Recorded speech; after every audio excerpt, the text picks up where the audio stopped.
దేవుని అతి పరిశుద్ధ నామానికి మహిమ కలుగును గాక. హోప్ ఫర్ టుడే వాక్య సందేశాలు ప్రతిరోజు వింటూ వ్యక్తిగతంగా కుటుంబంగా దినదినము మీరు దేవునికి సమీపంగా జీవించాలని, మీ హృదయాల్లో గొప్ప నిరీక్షణ నింపాలని, దినదినము దేవుని వాక్యంలో మీరు బలపడాలని ఈ సందేశాలు మీ వద్దకు తీసుకొస్తున్నాం. ఈ సందేశాలు వింటున్న మీ అందరికీ లైఫ్ చర్చ్ వైజాగ్ నుంచి శుభములు తెలియజేస్తా ఉన్నాను. ఈరోజు కీర్తన గ్రంథం 27వ కీర్తన 14వ వచనం చదువుకుందాం. దావీదు రాసిన కీర్తన 27వ కీర్తన 14వ వచనం. యెహోవా కొరకు కనిపెట్టుకునిండుము, ధైర్యం తెచ్చుకుని నీ హృదయమును నిబ్రమగా ఉంచుకునుము. యెహోవా కొరకు కనిపెట్టుకునిండుము, యెహోవా కొరకు కనిపెట్టుకునిండుము అని అంటున్నాడు. అంటూ ధైర్యం తెచ్చుకుని నీ హృదయమును నిబ్రమగా ఉంచుకునుము. దేవుని సన్నిధిలో మనం కనిపెట్టట్లో ఓర్పు ఉంటుంది, సహనం ఉంటుంది, అలాగే గొప్ప నిరీక్షణ ఉంటుంది. చాలాసార్లు కనిపెట్టే అనుభవం లేకుండా విసుగు చెంది తొందరపడి ఏవేవో నిర్ణయాలు చేసుకుని ఆ తర్వాత చాలా బాధకి గురవుతూ ఉంటాం.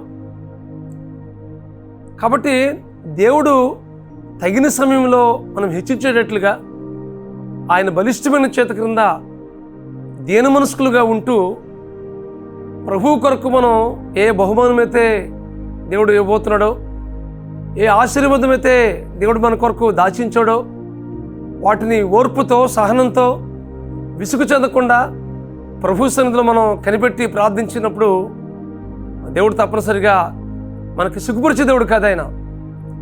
ఆయన సన్నిధిలో కనిపెట్టే వారికి ఎంతమాత్రము సిగ్గుపరచక ఆయన ఘనపరిచే దేవుడు, అలాగే మనల్ని ఆయన ఉన్నతమైన స్థితిలో నడిపించే దేవుడు.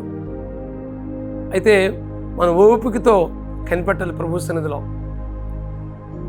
అలా కనిపెట్టేటప్పుడు కొన్నిసార్లు నిరాశ నిస్పృహకు గురయ్యే పరిస్థితులు కూడా ఎదురవుతుంటాయి. అలాగే అధైర్యపడకూడదు, ధైర్యం తెచ్చుకుని నిబ్రమగా ఉండుము అంటున్నాడు కదా.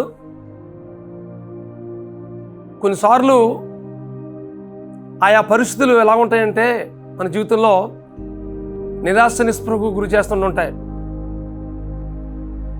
ఉదాహరణకు మోషే చనిపోయిన తర్వాత యెహోషువకు లక్షలాది మంది ఇశ్రాయేలు ప్రజలు నడిపించడానికి బాధ్యతలు తీసుకున్నప్పుడు తను ఎంతో వ్యాధునికి అలాగే గలిబిలికి గురయ్యాడు. మోషే మీద ఇశ్రాయేలు ప్రజలు ఎంతో తిరుగుబాటు చేశారు.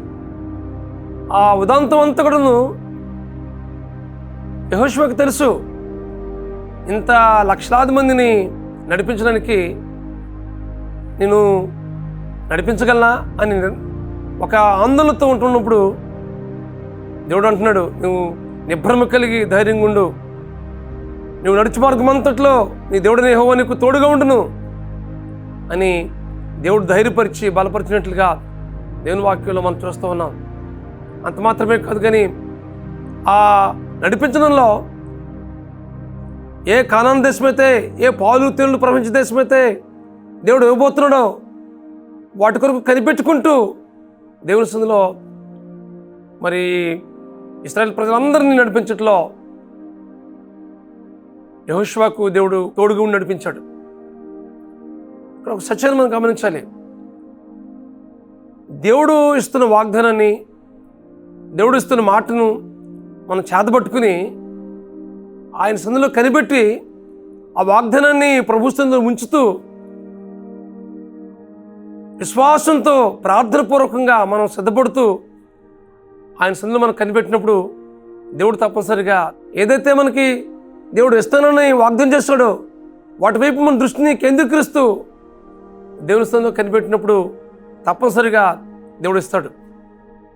కాబట్టి మనం ఓపికతో కనిపెట్టాలి, విసుగు చెందకుండా కనిపెట్టాలి, తొందరపడకుండా కనిపెట్టాలి.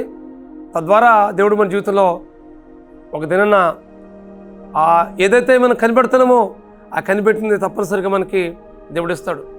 కాబట్టి ఈ వాక్యం ఉంటుంది మీ జీవితాల్లో. ఎప్పటి నుంచి ప్రభుత్వంలో మీరు కనబడుతున్నారు?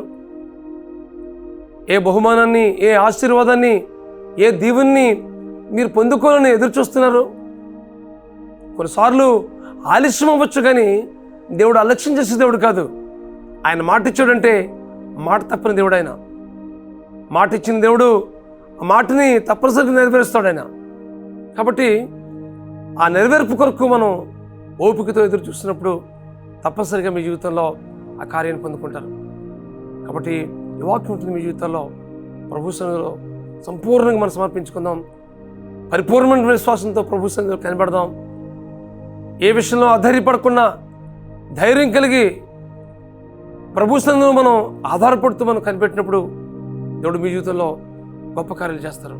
అటు కృప పరిశుద్ధాత్మ దేవుడు మీకు అనుగ్రహించి నడిపించిన గాక. ప్రార్థన చేసుకుందాం. బ్రహ్మస్వరూపుడా, మహాకృపగల మా తండ్రి,